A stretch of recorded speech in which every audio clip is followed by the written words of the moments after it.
membahas olahraga, lifestyle, gaya hidup, wisata,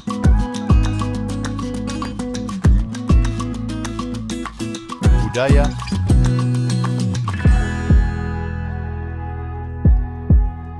politik dan hukum akan dibahas seru bersama host kece dari Odeng dan co-host tercantik Rida dalam program Pagi Seru Sultan TV. Kembali lagi pemirsa di Pagi Seru. Nah, tentunya di segmen 3 ini masih ada berita yang akan kita ulas pemirsa. Salah satunya ini berasal dari Korea Selatan. Nah, ngomongin Korea Selatan pasti nih ya, kita tuh selalu identik dengan K-pop. Udah gitu dengan dramanya, kemudian makanan-makanan yang uniknya. Sehingga kan ini ada salah satu vibes atau virus Korea Selatan ini memang sudah merajalela ke seluruh dunia seperti itu ya. Nah, tapi nih pemirsa ya, ini juga justru berbanding terbalik dengan bagaimana fakta keadaan yang ada di Korea Selatan saat ini. Karena pemirsa, ini 1 juta orang lebih telah menandatangani petisi pemakzulan Presiden Yoon. Ini Yoon atau Yoon ya, biasanya kalau secara Korea nanti bisa lah ya diperbaiki. Kita sebutnya Presiden Korea Selatan aja. Ini dilansir dari KBS World Indonesia. Ini ya, lebih dari 1 juta masyarakat Korea Selatan telah menandatangani petisi online di publik situs Majelis Nasional Korea untuk menyetujui pengajuan mosi pemakzulan Presiden Yoon Suk Yeol pada hari Rabu 3 Juli 2024. Nah, petisi ini sebenarnya sudah dirilis sejak tanggal 20 Juni dan juga menyerukan nih agar parlemen dapat mengajukan rancangan undang-undang atau RUU untuk memakzulkan Presiden Korea Selatan dengan alasan bahwa Yoon ini tidak layak untuk menjabat sebagai presiden. Sebagaimana yang telah disebutkan ya pemirsa, bahwa Presiden Yoon ini telah membuat warga negaranya mengalami resiko kesejahteraan karena melakukan korupsi serta memicu risiko perang dengan Korea Utara. Berdasarkan dengan Undang-Undang Korea Selatan, parlemen ini diwajibkan untuk menyerahkan petisi yang ditandatangani oleh lebih dari 50.000 orang ke sebuah komite tetap parlemen. Sehingga petisi tersebut ini nih sebelumnya diserahkan komite tetap, yaitu nanti akan memutuskan apakah petisi ini akan masuk ke majelis untuk voting atau tidak. Jadi salah satunya Korea Selatan tuh sebenarnya punya regulasi kayak gitu ya. Regulasinya kalau semisal ada petisi yang memang udah ditandatangani sekitar 50.000 orang gitu, itu bisa untuk ditindaklanjuti.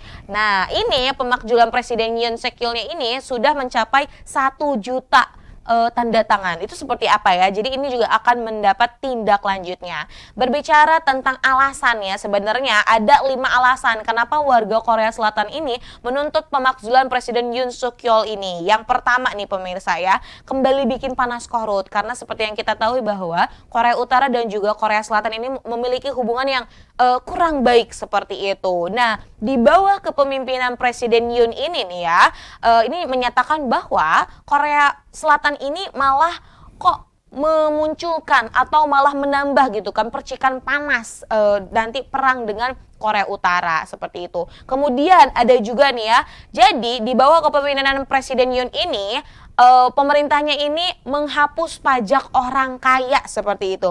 Wah, kalau dipikir-pikir ya, namanya pajak itu kan pasti sangat-sangat berguna untuk kemajuan suatu negara gitu ya. Namun gitu kan, ada salah satu kebijakan yang dibuat oleh Presiden Yoon ini bahwa ini menghapus pajak orang kaya seperti itu. Sedangkan di Korea itu banyak cebol-cebol pemirsa. Cebol itu bukan berarti yang pendek pemirsa, tapi itu dalam bahasa Korea adalah orang-orang yang memang memiliki kekayaan seperti itu.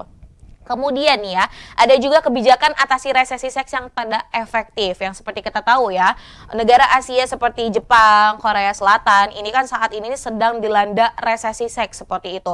Orang-orang muda nih di Korea Selatan banyak yang tidak ingin punya anak, sehingga angka kelahiran di negara ini menurun drastis. Kenyataannya, memang kehidupan asli tidak seindah kehidupan di drama pemirsa.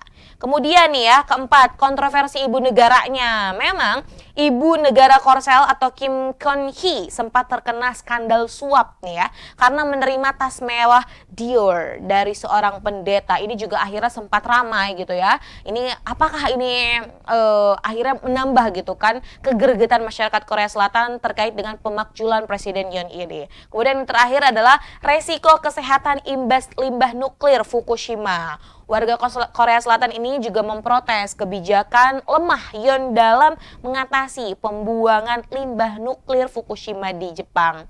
Warga Korsel juga menyuarakan nih ya kecemasan akan berpotensi pada biota laut mereka yang tercemar dengan limbah-limbah dari nuklir.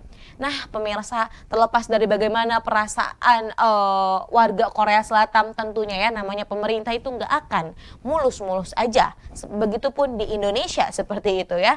Nah alangkah lebih baiknya memang pemerintah ini dapat membuat satu program atau satu kebijakan yang memang ya ini sangat-sangat menguntungkan untuk masyarakat. Jangan hanya menguntungkan untuk kepribadinya atau partai-partai yang memang mengusungnya saja seperti itu. Nah, baik pemirsa, dari Korea Selatan kita akan terbang lagi pemirsa. Ini kita akan membahas tentang dekan Fakultas Kedokteran Unair dicopot usai tolak wacana impor dokter asing. Nah, ini kemarin sempat ramai. Bahkan banyak sekali bukan hanya mahasiswa dari FK Unairnya saja, namun akhirnya juga ini menyita perhatian dari netizen. Pemecatan Dekan Fakultas Kesehatan FK Unair Airlangga Budi Santoso dari jabatannya ini akhirnya sampai disoroti oleh anggota Komisi 9 DPR dari fraksi PKS Fahmi Alidrus ya.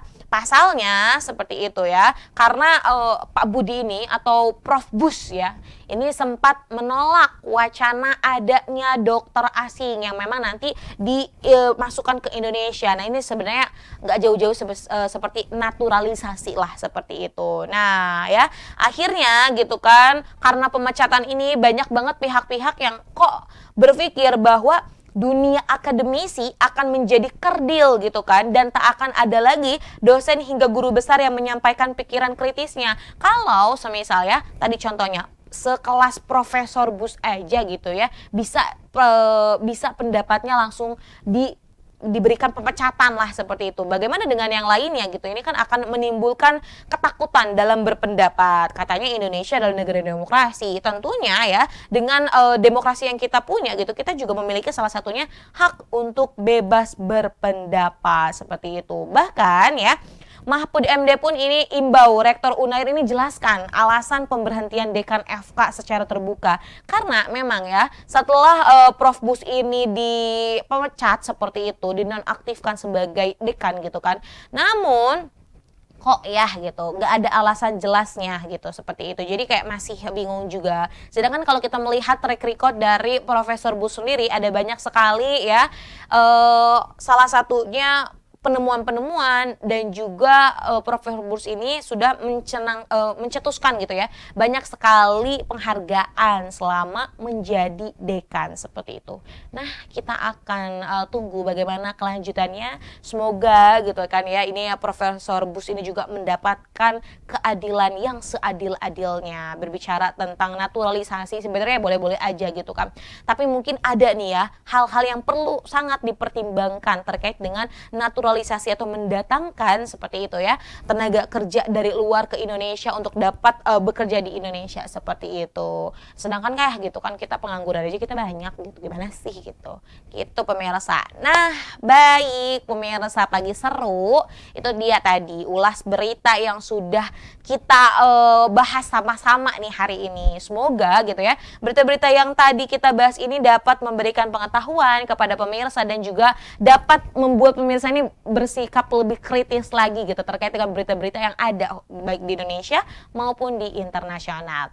Nah pemirsa, maka dari itu kita akan menutup nih perjumpaan kita hari ini. Namun jangan lupa untuk terus saksikan program Pagi Seru jam 10 pagi dan juga program-program yang dimiliki oleh Sultan TV lainnya. Pemirsa dapat menyaksikannya di kanal YouTube Sultan TV. Baik pemirsa, saya Rodlorida dan juga kru yang bertugas pada hari ini mengucapkan terima kasih, pamit undur diri, sampai jumpa. Wassalamualaikum warahmatullahi wabarakatuh. membahas olahraga, lifestyle, gaya hidup, wisata,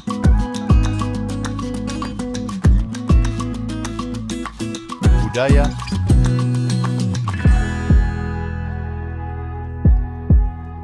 politik dan hukum akan dibahas seru bersama host kece dari Odeng dan co-host tercantik Rida dalam program Pagi Seru Sultan TV.